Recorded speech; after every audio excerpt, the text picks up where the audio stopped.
Cette lettre ouverte à son Excellence Monsieur le Président de la République concernant les relations entre le Sénégal et Israël est datée du 5 juin 2024. Excellence Monsieur le Président de la République,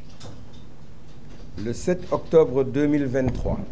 sonne pour nous comme une riposte de légitime défense de la part de tout un peuple expulsé de sa terre, spolié, réprimé,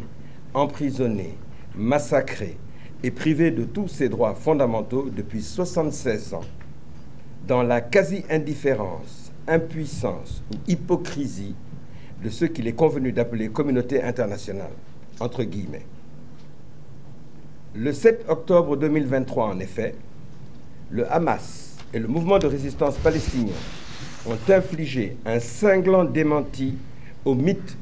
de l'invincibilité et de la suprématie militaire de l'État terroriste d'occupation coloniale et d'apartheid qu'est Israël, ce avec plus de 1200 victimes et quelques 250 otages. L'armée israélienne s'était aussitôt fixé un délai maximal de 3 à 7 jours pour écraser et effacer à jamais le Hamas. Mais, 8 mois après, la résistance palestinienne tient toujours debout, malgré l'entreprise d'extermination, d'épuration ethnique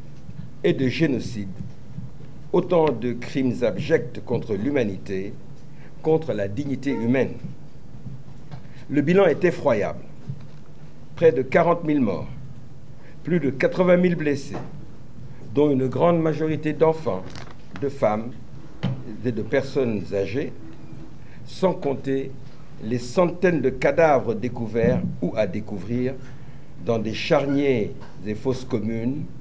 ou ensevelis sous les décombres d'une ville rasée à presque 90%. Électricité, eau et gaz coupés,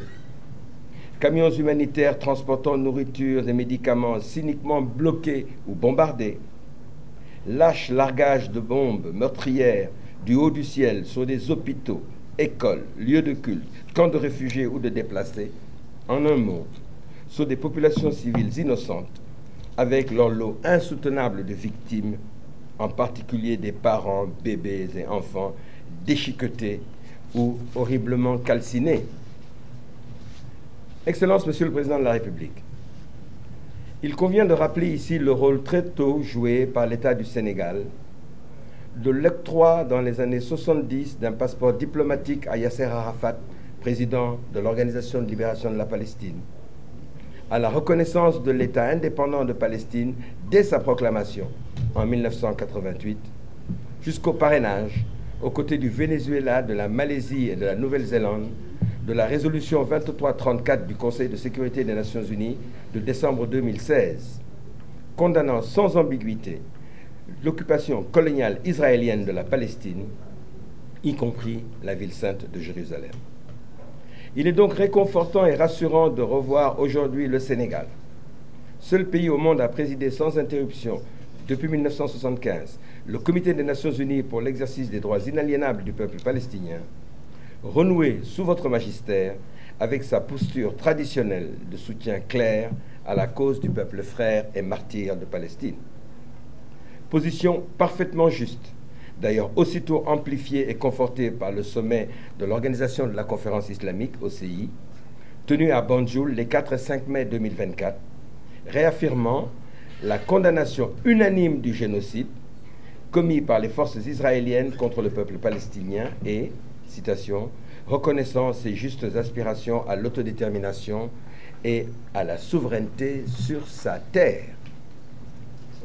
Excellence, Monsieur le Président de la République, pour toutes les raisons et considérations ci-dessus évoquées, et pour faire retentir plus fortement encore la voix du Sénégal que vous avez l'honneur de porter si dignement, nous, Organisation démocratique, association de défense des droits humains et de solidarité avec la juste cause du peuple frère de Palestine, nous nous tournons respectueusement vers vous, en vos qualités de président de la République du Sénégal et de chef de l'État de ce pays assurant depuis près de 50 ans la présidence du Comité des Nations Unies pour l'exercice des droits inaliénables du peuple palestinien, et sollicitons votre haute autorité en vue de faire prendre et de faire mettre en œuvre les mesures salutaires suivantes. 1. La proposition à la conférence des chefs d'État de l'Union africaine d'un soutien total aux initiatives des procédures judiciaires internationales menées par l'Afrique du Sud à l'encontre d'Israël pour génocide et crimes contre l'humanité. 2. L'expulsion immédiate de l'ambassadeur de l'État génocidaire d'Israël de notre pays, le Sénégal, le réexamen de tous les accords ou conventions signés avec le gouvernement de ce pays et la suspension sine die des relations diplomatiques avec l'État sioniste d'apartheid, de génocide et d'agression, comme ce fut déjà le cas d'ailleurs de 1973 à 1992. 3. La proposition à la conférence des chefs d'État de l'Union africaine d'annulation officielle du siège de membres observateurs accordé insidieusement à l'État israélien de colonisation et d'apartheid. 4. Et dernièrement, l'appel à l'Assemblée générale de l'Organisation des Nations unies, de concert avec tout autre pays volontaire, en vue d'exiger du Conseil de sécurité, d'une part, l'instauration d'un cessez-le-feu immédiat et durable, ainsi que la mise en œuvre de toutes les mesures de sauvegarde d'urgence visant à assurer la protection et la sécurité des populations civiles palestiniennes, d'autre part, l'application diligente des résolutions pertinentes de l'ONU garantissant l'établissement de l'État libre, indépendant et viable de Palestine sur les frontières de 1967, avec Jérusalem-Est comme capitale, condition d'une solution conforme à la vérité, à la justice, à la démocratie et à la paix dans la région et dans le monde.